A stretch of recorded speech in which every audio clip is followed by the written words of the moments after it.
everybody, Amy Williams and Maximus here with Skellig, and we just wanted to recap ICC 2025 and especially talk about the keynote that happened on day 2.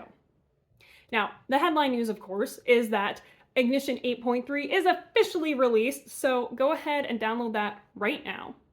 And with it comes some big new features, like the brand new Event Streams module.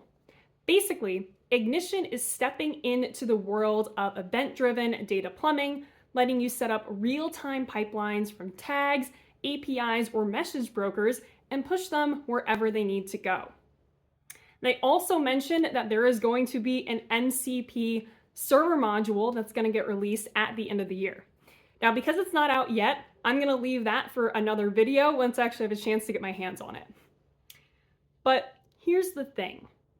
The biggest change, in my opinion, actually flew under the radar, and that is the complete refactoring of Ignition's backend to be file-based.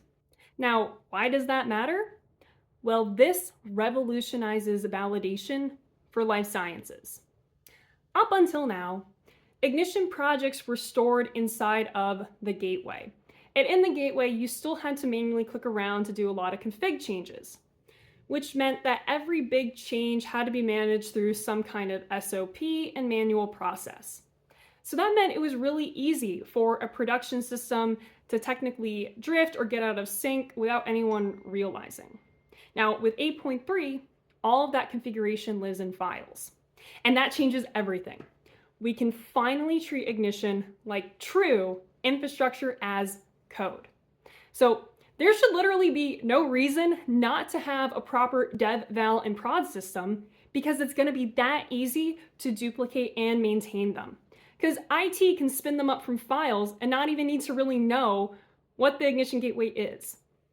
Now, even better, those files can be versioned in Git and monitored in real time to prove that the system is staying in a validated state. And of course, can be rolled back if something goes wrong. Now, this isn't just IT friendly, it's IT best practice, and it aligns perfectly with what the FDA 21 CFR Part 11 and the FDA's software validation guidance expects. Validated systems that are controlled, reproducible, and protected from unauthorized changes. And here's something else that stood out from the keynote. Inductive Automation shared that they now have one QA engineer for every developer. That's a 1-to-1 ratio. And on top of that, they have achieved ISO 9001 certification.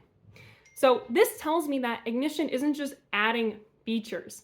It's being built and tested under a quality system that kind of looks a lot like what we have to follow in the life sciences. And it means that the platform is maturing to meet the same standard regulators expect from our systems. Now, that's the IT half of the story. Let's jump over and talk about OT. Now, traditionally, when you're in automation controls, when you're dealing with these dev, QA, and val systems, again, it's usually managed through a lot of SOPs. So that means that you have to write test protocols just to move code around.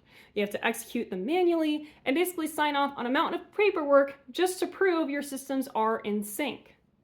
Now, in reality, for anyone who has worked in a plant, they will tell you that managing multiple change controls on a single VM is nothing short of a nightmare. It's error-prone, time-consuming, and slows down innovation. Now with 8.3, we can finally move past that. Infrastructure as code means your environments are reproducible and consistent. And because configs are now file-based, you can use modern Git workflows like branches, pull requests, code reviews, merges to manage changes. That ensures no one overwrites someone else's work. Every change is reviewed and approved before being merged, and outdated configs can never sneak back into production. This is essentially an automated, streamlined way of meeting the FDA's regulations without all of the manual overhead. And this is the bigger point. When we talk about digital transformation in life sciences, we need to include validation transformation. Too often, what we call digital is really just digitization, where we take a paper test protocol, turn it into an electronic table, and call it a day.